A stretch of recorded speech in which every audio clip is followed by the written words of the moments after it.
کہ یقین پیدا ہوتا ہے تجربے سے. جب تک آپ کا ذاتی تجربہ نہ ہو یقین پیدا نہیں ہوگا. محض سنید چاہے ہزاروں آدمی آپ کو بتا رہے ہوں ایسا ہے ایسا ہے ایسا ہے ایسا ہے. میں مثال دیا کرتا ہوں نا کہ اگر کسی شخص نے چینی کبھی نہیں چکھی اور ہزاروں آدمی کہہ رہے ہیں وہ میٹھی ہوتی ہے میٹھی ہوتی ہے میٹھی ہوتی ہے, تو آپ ساری دلیل جو ہے اس کے لیے ہو جائے گی آخر کیا ضرورت پڑی انہیں جھوٹ بولنے کی. پھر جھوٹ پر اتنے لوگوں کا جمع ہو جانا محال ہے. یقیناً چینی ہی ہوگی لیکن ہوگی سے آگے آپ نہیں بڑھ سکتے تاکہ کہ آپ چینی چکھ لیں کہیں گے چینی میٹھی ہے. وہ مجھے فارسی کا مصرع یاد آ گیا, لذت ہی بادہ نہ دانی بخدا تا نہ چشی. اس شراب کی لذت تمہیں جان ہی نہیں سکتے تم جب تک کہ خود نہ چکھو. تو چکھنے سے معلوم ہوا کہ میٹھی ہے. یہ صغرا ہوا. علامہ اقبال کے استدلال کا صغرا یہ ہے. کبرا کیا ہے؟ تجربہ صرف ظاہری اور خارجی نہیں ہوتا, تجربہ باطنی بھی ہوتا ہے. یہ ہے انتہائی پیاری بات. یوں سمجھیے کہ آب زر سے لکھے جانے والی بات, سونے میں تولی جانے والی بات. بس یہاں سے اب وہ جو تجربہ ہے خارجی تجربہ جس پر میٹیریلزم اور امپیریسزم اور یہ تمام جتنے ازم ہیں جو کہ مادیت کے اوپر مبنی ہیں ان کا راستہ جدا ہو جاتا ہے جب وہ صرف تجربے کو محدود کرتے ہیں. تجربہ خارجی ایکسٹرنل سینس اور ذریعے سے جو کچھ ہمیں ایکسپیرینس حاصل ہوا اس پر یقین ہوتا چلا جا رہا. اقبال نے جو بات کہی کہ ایک تجربہ باطنی بھی ہوتا ہے, اندر کوئی چیز بتاتی ہے کہ یہ ہے اصل شے. قرآن کو آپ پڑھیں اور آپ کے اندر سے کوئی شے بتائے کہ یہ صحیح ہے, یہ بات ٹھیک ہے. دیکھنا تقریر کی لذت کے جو اس نے کہا میں نے یہ جانا کہ گویا یہی میرے دل میں ہے, یہ ہے وہ شے. میں اس کا اور مزید وضاحت کروں گا وہ دل کس کس شے کا نام ہے. ابھی یہاں تک صرف سمجھ لیجئے بات کو کہ اقبال کا فلسفہ ان دو دلیلوں پر ہے. یقین کے لیے تجربہ ضروری ہے لیکن تجربہ صرف ظاہری نہیں اور خارجی نہیں ہوتا, تجربہ باطنی بھی ہوتا ہے. آپ کا اندر بتاتا ہے آپ کو کہ یوں ہے. یہ جو شے ہے قرآن کو پڑھتے ہوئے جب قرآن آپ سے ہم کلام ہو اگر آپ کو اندر سے گواہی ملے کہ یہ صحیح ہے, وہ ہے وہ باطنی تجربہ جس کو ہم یوں کہہ سکتے ہیں کہ کوئی سمپیتھیٹک وائبریشن آپ میں پیدا ہوئی ہے.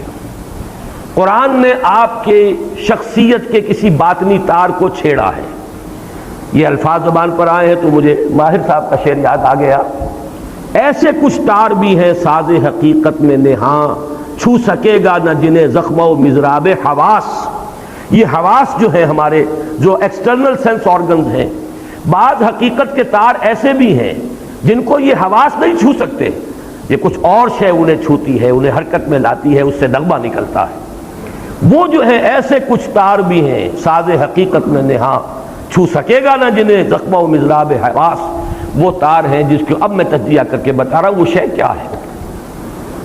وہ ہے آپ کی وہ روح جس نے آپ کو انسان بنایا ہے, وہ روح ملکوتی, وہ ڈیوائن سپارک, وہ آپ کا روحانی وجود جس کا منبع جس کا مسکن دل یہ ہے, جس کا احساس ہے, احساس باطنی ہے. یہ روح دیکھتی بھی ہے.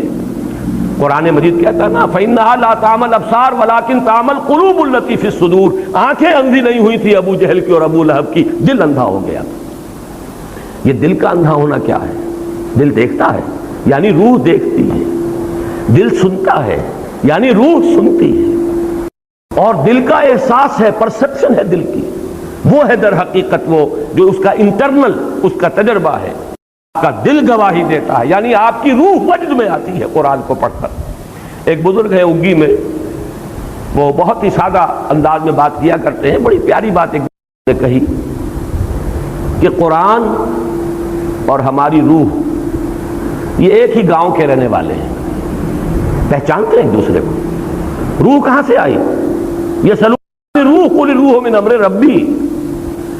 اور یہ قرآن کہاں سے آیا؟ اس قرآن کا منبع بھی وہی ہے جو ہماری فطرت کا منبع ہے.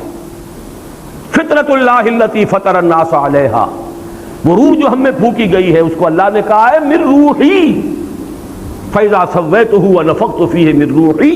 فقعوا لہ ساجدین۔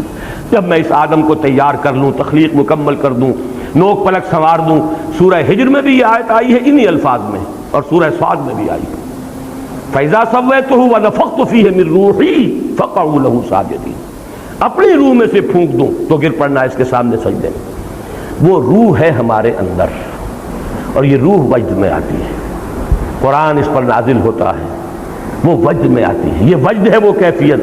اسی کو میں نے چونکہ امام ابن تیمیہ کا نام آج آیا ہے، ان کے ایک شاگرد رشید حافظ ابن قیم رحمہ اللہ، ان کی ایک کتاب ہے الفوائد، چھوٹے چھوٹے شذرات ہیں۔ مفکرین جو ہیں ان کی ایک تصنیفی کیفیت یہ بھی ہوتی ہے، ایک تو یہ کہ ایک مکمل کتاب کا نقشہ بنا کر اس کے ابواب اور اس کی بحثیں، اور ایک یہ کسی وقت کوئی خیال آ گیا، کسی وقت کوئی اور خیال آ گیا، تو ایک طرح سے شذرات سے بن جاتے ہیں۔ تو الفوائد حافظ ابن قیم کی ایک ایسی کتاب ہے کہ قرآن کو پڑھتے ہوئے مختلف اوقات میں جو کیفیات وارد ہوئی ہیں انہوں نے علیحدہ علیحدہ، وہ اس کا کوئی باہمی ربط نہیں ہے، وہ الفوائد۔ اس میں ایک جو ہے اس میں لکھتے ہیں اللہ کے کچھ بندے ایسے بھی ہیں جو قرآن کو پڑھتے ہیں تو یوں محسوس کرتے ہیں کہ وہ مصحف سے نہیں پڑھ رہے بلکہ قرآن ان کے لوح قلب پر درج ہے، وہاں سے پڑھ رہے ہیں۔ اتنی ہم آہنگی ہوتی ہے ان کے فکر، ان کی سوچ، ان کے احساس، ان کی باطنی کیفیات، ان کی روحانی واردات اس میں، اور جو کچھ قرآن کہہ رہا ہے، اتنی ہم آہنگی ہوتی ہے، ایسی سمپیتھیٹک وائبریشن ہوتی ہے قرآن کو پڑھتے ہوئے کہ پھر ان کو وہ یقین کامل حاصل ہوتا ہے کہ جو میری فطرت کا منبع ہے وہی اس کلام کا منبع ہے۔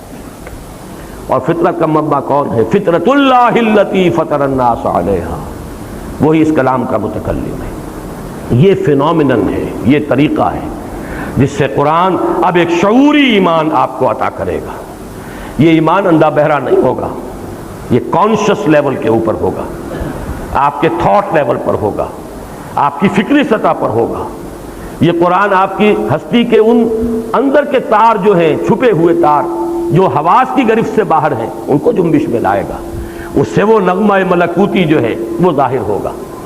اور اسی کو میں نے، جیسا کہ آپ حضرات کے علم میں ہے، سورہ نور کا جو رکوع ہے آیات نور والا، اس کے دروس میں اسی بات کو واضح کیا کہ ایمان جس شے کا نام ہے وہ نور ہے، اور یہ نور دو نوروں سے مل کر وجود میں آتا ہے، دو نوروں کے امتزاج سے، نور علی نور۔ ایک نور نور فطرت ہے، یعنی نور روح جو اندر موجود ہے، ایک نور نور وحی ہے، قرآن پاک جو آپ کے سامنے آتا ہے۔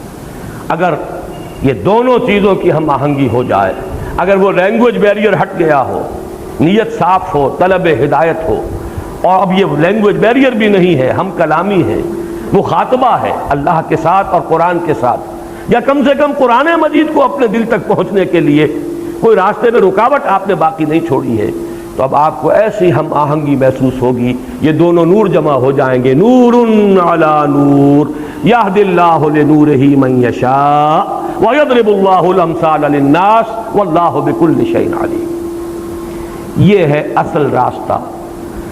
اللہ تعالیٰ نے حضور پر بھی صلی اللہ علیہ وسلم قرآن نازل فرمایا تو سورہ حدید کی ابھی آیت نمبر 9 ہے غالباً،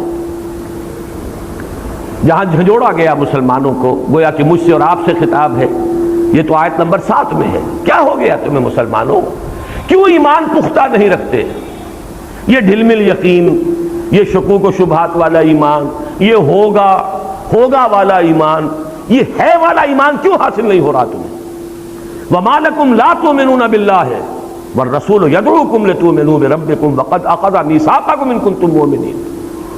اس کے بعد فرمایا هُوَ الَّذِي يُنَزِّلُ عَلَىٰ عَبْدِهِ آيَاتٍ بَيِّنَاتٍ لِيُخْرِجَكُم مِّنَ الظُّلُمَاتِ إِلَى النُّورِ وَإِنَّ اللَّهَ بِكُمْ لَرَءُوفٌ رَحِيمٌ۔ وہی تو ہے اللہ جو اپنے بندے پر صلی اللہ علیہ وسلم یہ آیات بینات نازل فرما رہا ہے تاکہ نکالے تمہیں اندھیروں سے روشنی کی طرف، کفر کا اندھیرا، شرک کا اندھیرا، الحاد کا اندھیرا، مادہ پرستی کا اندھیرا، خواہشات کا اندھیرا، جذبات کا اندھیرا، ان ہزار اندھیروں سے نکال کر نور ایمان میں لانے والی شے آیات بینات ہیں اس قرآن حکیم کی۔ یہ ہے اصل منبع، یہ ہے سرچشمہ۔ صحابہ کرام کے دلوں میں بھی حضور نے ایمان اس ذریعے سے پیدا کیا ہے۔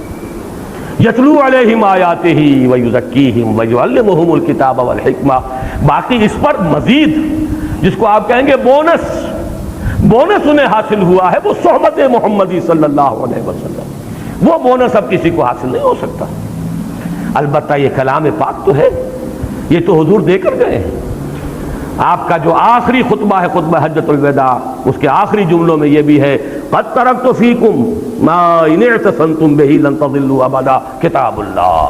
لوگوں دیکھو میں جا رہا ہوں لیکن تمہیں بے یار و مددگار چھوڑ دی ہے میں نے تم میں وہ شے چھوڑ کر جا رہا ہوں، دے کر جا رہا ہوں وہ شے کہ اگر اسے مضبوطی سے تھامے رکھو گے کبھی گمراہ نہیں ہوگے. اور وہ اللہ کی کتاب جس کے بارے میں اس حدیث میں آیا فیہ خبر ما قبلکم و نبأ ما بعدکم و حکم ما بینکم وہو ذکر الحکیم وہو الصراط المستقیم وہو حبل اللہ المتین. اور یہ حدیث ختم ہوتی ہے ان 4 ٹکڑوں پر. من قال بہ صدقہ، جس نے اس قرآن کی بنیاد پر کوئی بات کہی اس نے سچ کہا. من حکم بہ عدلا، جس نے اس کی بنیاد پر کوئی فیصلہ کیا اس نے عدل کیا. من عمل بہ اجر، جس نے اس پر عمل کیا اس کا اجر محفوظ. ومن دعا الیہ فقد ہدی الی صراط مستقیم، اور جس نے اس قرآن کی طرف بلایا کسی اور کو ہدایت ہو نہ ہو اس کی ہدایت ہو گئی صراط مستقیم کی طرف. یہ گارنٹی ہے محمد الرسول اللہ صلی اللہ علیہ وسلم کی طرف سے. یہ ہے ایمان کے حاصل کرنے کا اصل ذریعہ.